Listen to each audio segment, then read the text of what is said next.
Eu sou a Rita Ribeiro Diay, sou psicoterapeuta e psicanalista. A minha missão é atender as pessoas com traumas e, dentro da terapia, poder ajudar com uma escuta atenta, com acolhimento.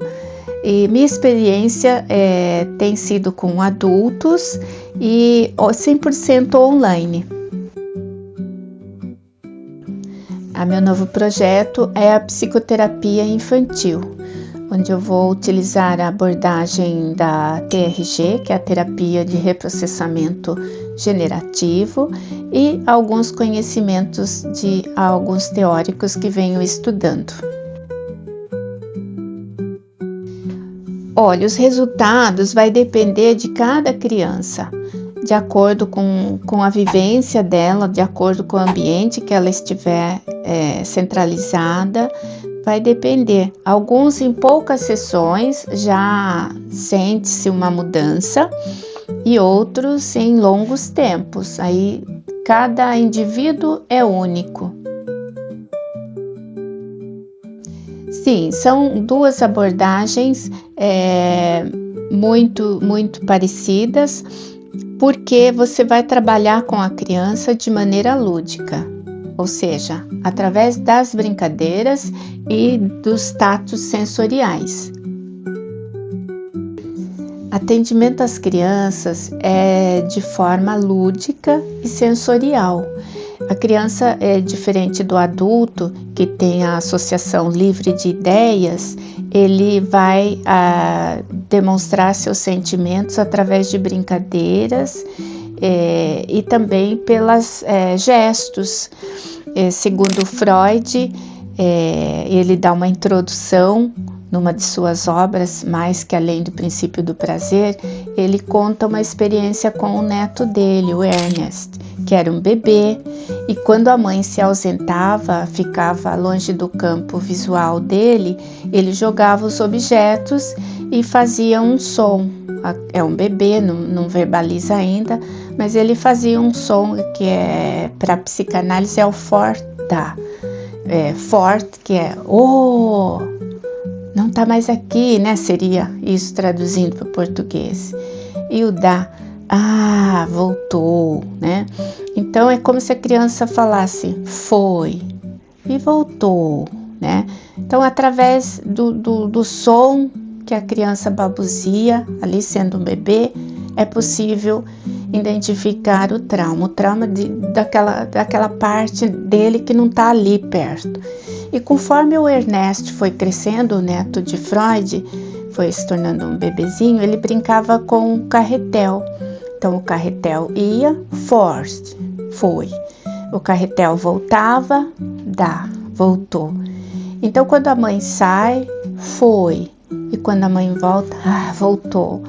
Então nessas reações do bebê, Freud pôde perceber que ele se expressava de maneira liberal aquilo que estava no inconsciente.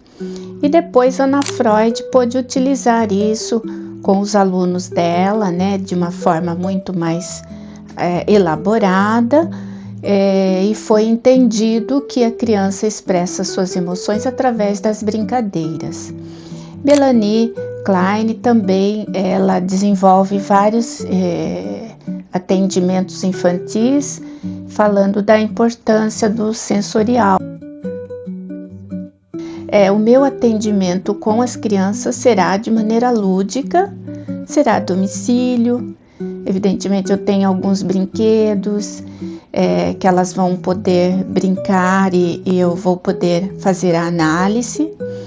E também tenho livro, né? Vou até apresentar aqui o livro, que é pequenininho, Cuidando do Coraçãozinho. Então, nesse livrinho, a criança vai desenhar, vai pintar, ela vai expressar aqui seus sentimentos mais profundos com o acompanhamento do terapeuta. E pode ser também utilizado pelos pais. Os pais podem agir como os seus primeiros terapeutas de seus filhos. Tem aqui a explicação das cores, tabela de emoções, tabela de cores.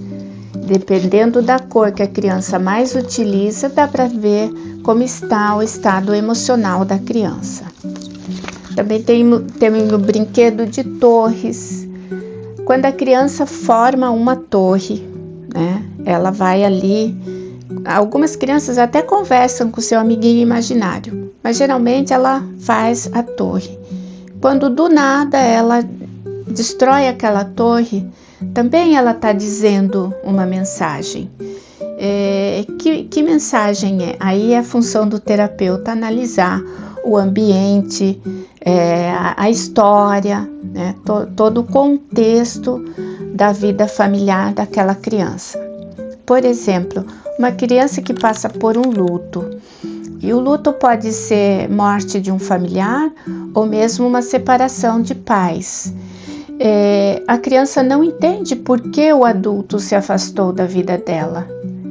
Então ela começa a se culpar, achando que ela foi má, achando que ela deveria ter agido de uma outra maneira. Se o ambiente que ela vive não for propenso, ela vai superar aquilo de uma maneira mais tranquila, mas se não, ela pode carregar esse trauma pela vida toda. Quero agradecer a todos que assistiram o meu vídeo. Eu peço que deem like e que se inscrevam no meu canal, e espero ter agregado um pouco do meu conhecimento, e aguardem os próximos conteúdos.